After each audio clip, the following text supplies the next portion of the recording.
Hello बच्चों। आशा करती हूँ आप सभी लोग अच्छे होंगे और पढ़ाई भी अच्छे से करते होंगे। तो जैसा कि इसके पहले वाले वीडियो में हमने रीतिकाल के बारे में पढ़ाया है, हिंदी पद्य साहित्य में हमने रीतिकाल को इसके पहले वाले वीडियो में पढ़ा दिए हैं। तो चलिए जाना जाए कि आधुनिक काल में हिंदी पद्य साहित्य किस तरह विकसित हुआ। तो यहाँ देखिए बच्चों, विद्वानों ने हिंदी साहित्य का आधुनिक काल 1843 ईस्वी और हिंदी की तिथि है संवत 1900 विक्रम से माना है। आधुनिक युग में देश में राष्ट्रीय आंदोलन के प्रारंभ होने से लोगों के आत्मगौरव का प्रभाव हिंदी कविता पर पड़ना स्वाभाविक था। अतः देश हित, समाज सुधार, धर्म सुधार आदि नवीन विषयों पर कविताएं लिखी जाने लगी। पद्य में नवीन वादों और नवीन शैलियों का प्रचलन हुआ और नवीन शैलियों में कविता रची जाने लगी। तो आधुनिक काल, गद्य काल, नवीन विकास काल, पुनर्जागरण काल आदि इस काल के प्रमुख नाम हैं। और जैसा कि इसके पहले वाले में हम पहले ही बता दिए कि आधुनिक काल को निम्नलिखित कालों में बांट दिया गया है। वो कौन सा काल है, यहाँ पे फिर से रिवाइज कर दे रहे हैं। भारतेंदु युग, द्विवेदी युग, छायावादी धारा युग, प्रगतिवाद, प्रयोगवाद, नई कविता के युगों में क्रमशः विभाजित किया गया। तो हम आधुनिक काल के युगों में सबसे पहला युग भारतेंदु युग के बारे में पढ़ेंगे। तो यहाँ देखिए बच्चों, भारतेंदु युग को हम नवजागरण काल के नाम से भी जानते हैं। तो पूछा जाएगा प्रश्न कि नवजागरण काल किस युग को कहा गया है, तो भारतेंदु युग को। अब चलिए देखिए, भारतेंदु युग का नाम कैसे पड़ा, भारतेंदु कैसे पड़ा और भारतेंदु युग की रचनाएं और उनकी शैली कैसी थी और किन किन विधाओं का प्रकाशन हुआ, तो ये सब देखा जाए। हिंदी साहित्य में भारतेंदु युग 1868 से 1900 ईस्वी तक माना जाता है। भारतेंदु हरिश्चंद्र आधुनिक साहित्य के जन्मदाता माने जाते हैं। रीतिकाल में कवियों का नाता जनजीवन से टूट चुका था। किस काल में कवियों का नाता जनजीवन से टूट गया था? रीतिकाल में। भारतेंदु युग के कवियों ने इस संपर्क को फिर से स्थापित किया, जन भावनाओं को वाणी दी। इस युग में खड़ी बोली गद्य की भाषा तो बन चुकी थी, किंतु काव्य के क्षेत्र में ब्रज भाषा की ही प्रधानता रही। काव्य भाषा की दृष्टि से भी नवीनता आई। गद्य के क्षेत्र में जहाँ नाटक, उपन्यास, कहानी, निबंध और आलोचना आदि का विकास हुआ, वही काव्य के क्षेत्र में भारतीय संस्कृति प्रेम, स्वदेश प्रेम, समाज सुधार, प्रकृति चित्रण आदि विषयों का समावेश हुआ। तो थोड़ा सा भारतेंदु युग की विशेषताएं देख लिया जाए। भारतेंदु की विशेषताओं में पहली विशेषता है भारतीय संस्कृति का गौरवगान। दूसरा है अंग्रेजी शिक्षा का विरोध। तीसरा, हास्य व्यंग्यात्मक शैली में रूढ़ियों एवं अंधविश्वासों पर प्रहार। चौथा है सामाजिक चेतना का विकास। पांचवा है राष्ट्रीयता की भावना का विकास। छठवां है प्राकृतिक वर्णन। सातवां है गद्य एवं इसकी विभिन्न विधाओं का विकास। छंद विधान की नवीनता में दोहा, सवैया, कवित्त जैसे परंपरागत छंदों के साथ उन्होंने अन्य लोकप्रिय छंदों जैसे कजरी, ठुमरी, लावनी, चैती, कहरवा आदि की रचनाओं का माध्यम बनाया। अब चलिए द्विवेदी युग के बारे में जाना जाए। तो द्विवेदी युग का समय कब से शुरू होता है? 1900 से 1918 ईस्वी तक के समय को हम द्विवेदी युग के नाम से जानते हैं। और इसे द्विवेदी युग को एक और नाम है जागरण सुधार काल। तो यदि प्रश्न आए कि जागरण सुधार काल किस युग को कहते हैं, तो वह है द्विवेदी युग। ठीक, अब यहाँ पे देखिए, द्विवेदी जी के अवतरित होते ही, यानी महावीर प्रसाद द्विवेदी जी के अवतरित होते ही खड़ी बोली का आंदोलन बड़े जोरों से चला। द्विवेदी जी से प्रेरणा पाकर अनेक तरुण कवियों ने खड़ी बोली में काव्य रचना आरंभ की। ठीक, तो अनेक तरुण कवियों ने या नवयुवक कवियों ने खड़ी बोली में काव्य रचना आरंभ की, जिसमें है श्रीधर पाठक, मैथिली शरण गुप्त, अयोध्या सिंह उपाध्याय हरिओम, मुकुटधर पांडे, लोचन प्रसाद पांडे, राम नरेश त्रिपाठी, रामचरित उपाध्याय आदि कवियों ने खड़ी बोली में काव्य रचना की। तो द्विवेदी युग में काव्य रचना किस भाषा में लिखी जाती थी? खड़ी बोली में।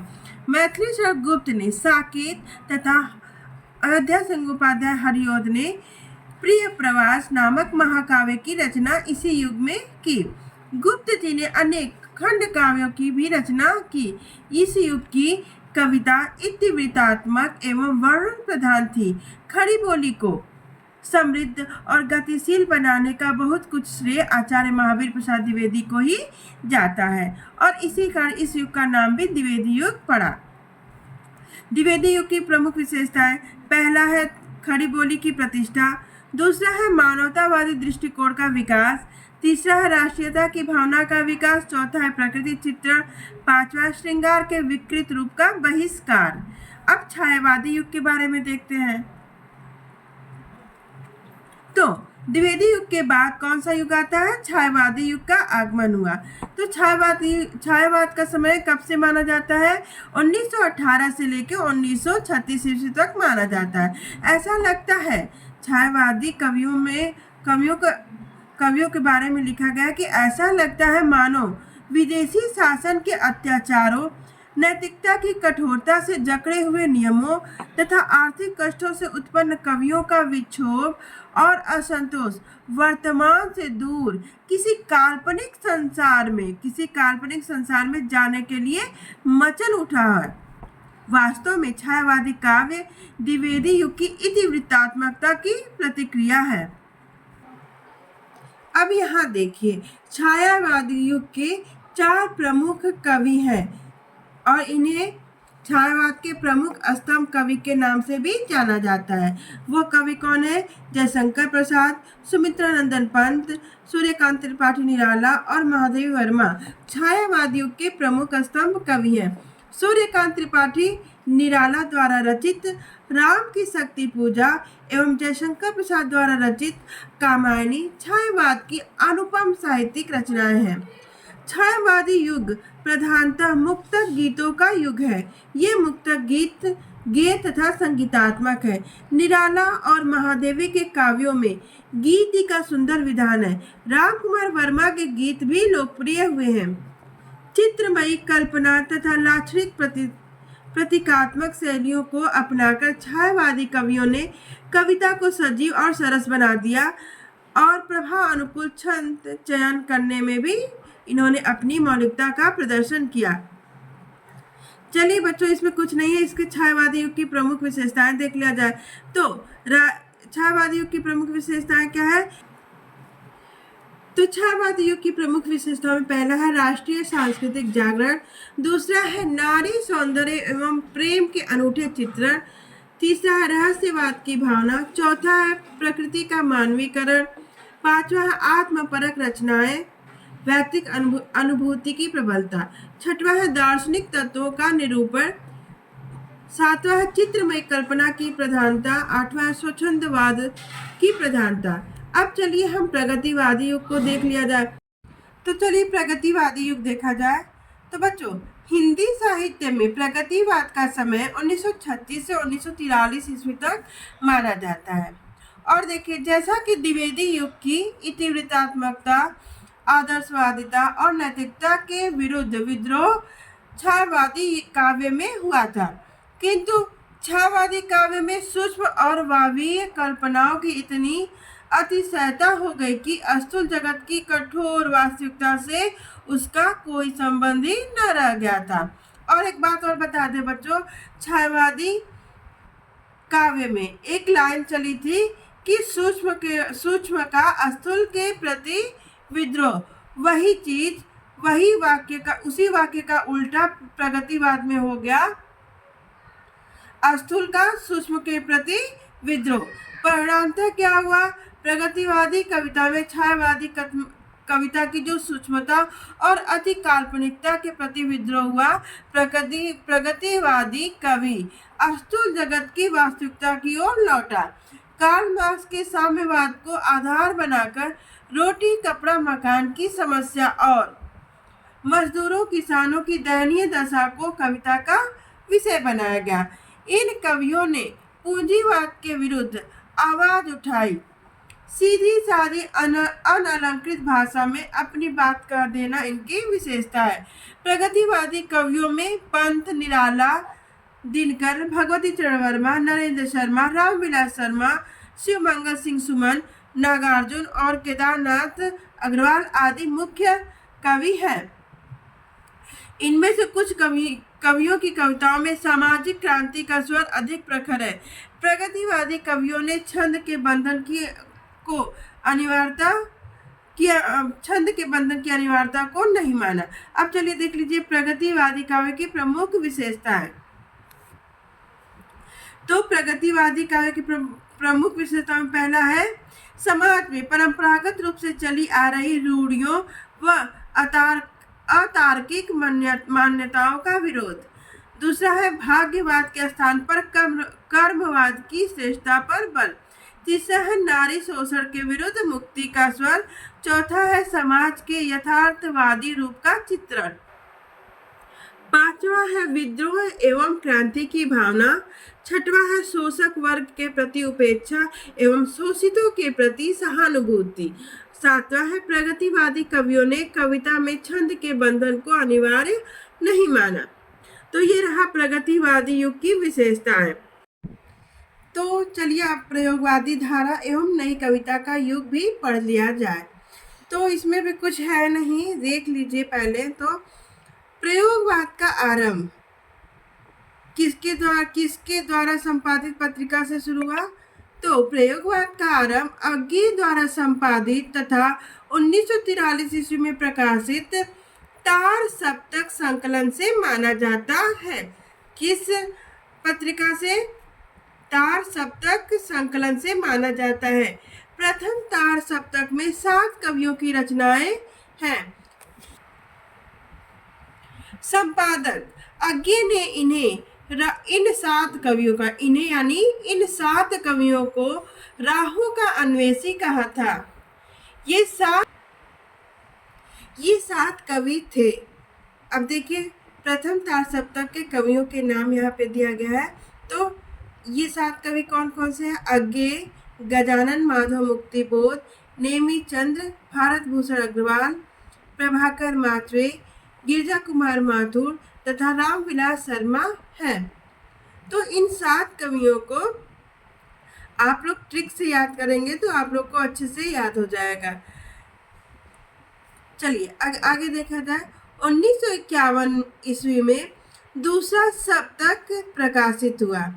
दूसरा सप्तक किस सन में प्रकाशित हुआ? 1951 ईस्वी में, जिसके 7 कवि थे भवानी प्रसाद मिश्र, शकुंतला माथुर, हरिनारायण व्यास, शमशेर बहादुर, नरेश मेहता, रघुवीर सहाय तथा धर्मवीर भारती।